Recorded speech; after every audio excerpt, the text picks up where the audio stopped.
Saya Abigail Hosana, kelas 12 IPA 4, akan menjelaskan mengenai gelombang radio. Apa itu gelombang radio? Gelombang radio adalah satu bentuk dari radiasi elektromagnetik dan terbentuk ketika objek bermuatan listrik dimodulasi atau dinaikkan frekuensinya pada frekuensi yang terdapat dalam frekuensi gelombang radio dalam suatu spektrum elektromagnetik.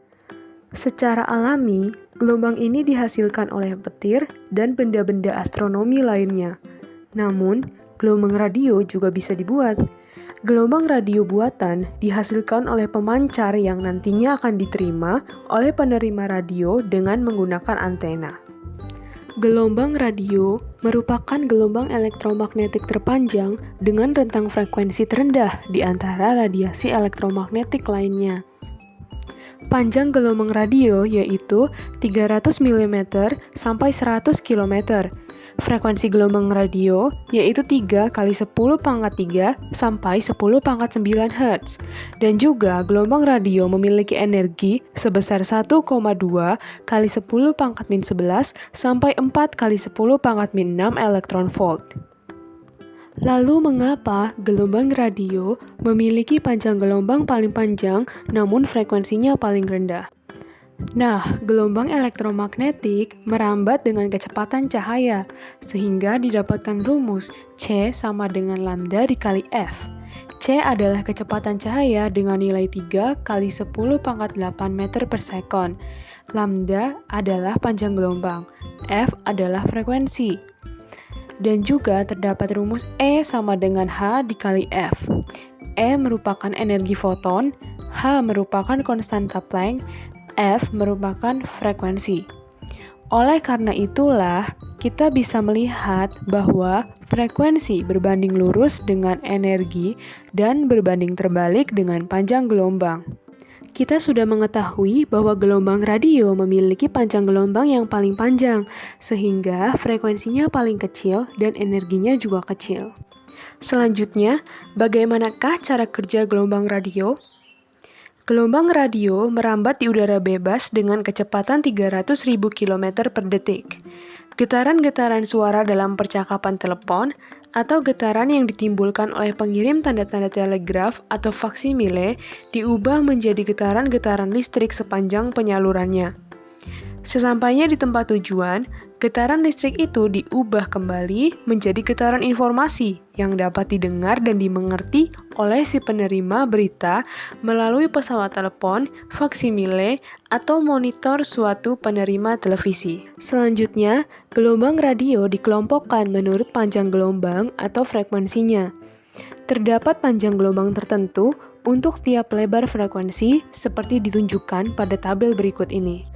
Yang tergolong dalam very low frequency berarti frekuensinya kurang dari 30 kHz dan panjang gelombangnya lebih dari 10 km. Low frequency, frekuensinya 30 sampai 300 kHz dengan panjang gelombang 1 sampai 10 km. Medium frequency, frekuensinya 300 sampai 3000 kHz dengan panjang gelombang 100 sampai 1000 km. High frequency, frekuensinya 3 sampai 30 MHz dengan panjang gelombang 10 sampai 100 meter. Very high frequency, frekuensinya 30 sampai 300 MHz dengan panjang gelombang 1 sampai 10 meter. Ultra high frequency, frekuensinya 300 sampai 3000 MHz dengan panjang gelombang 10 sampai 100 cm. Super high frequency, frekuensinya 3 sampai 30 GHz dengan panjang gelombang 1 sampai 10 cm. Dan yang terakhir, extremely high frequency, frekuensinya 30 sampai 300 GHz dengan panjang gelombang 1 sampai 10 mm. Gelombang radio memiliki beberapa karakteristik, yaitu 1. Perambatannya tidak membutuhkan medium sehingga bisa merambat di ruang hampa. Kedua, di udara kecepatannya sama dengan kecepatan cahaya. Ketiga, arah perambatannya tidak mempengaruhi medan listrik dan medan magnet. Keempat, gelombang radio dapat mengalami pemantulan, pembiasan, interferensi, dan difraksi. Kelima, dapat mengalami polarisasi dikarenakan gelombang elektromagnetik merupakan gelombang transversal. Berikut ini adalah contoh kegunaan dari gelombang radio. 1. Ponsel. Ponsel menggunakan gelombang radio sebagai pemancar dari sinyalnya agar bisa berkomunikasi dengan baik. Yang kedua, radio. Radio memiliki sistem kerja yang mengandalkan gelombang radio untuk sumber dari sinyalnya. Gelombang radio dikirim menggunakan radiasi dan dibagi sesuai dengan pusat stasiun radionya, sehingga nantinya membuat sinyal radio memiliki frekuensi yang berbeda-beda. Yang ketiga, walkie-talkie. Walkie-talkie bisa memancarkan sinyal, namun membutuhkan gelombang radio untuk melakukannya. Jangkauan dari walkie-talkie ini cukup sempit karena alat yang digunakan harus diatur dalam frekuensi yang sama agar bisa terhubung dengan baik. Keempat, ada satelit. Cara kerja satelit yaitu menggunakan gelombang radio yang dikirimkan dalam bentuk sinyal. Yang kelima, radar. Radar digunakan untuk melacak objek atau untuk sistem operasi pada kapal selam dan pesawat.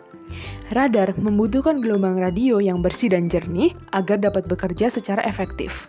Selanjutnya, kelebihan dan kekurangan gelombang radio. Kelebihan dari gelombang radio yaitu 1. Gelombang radio memiliki daerah kerja yang cangkupannya cukup luas.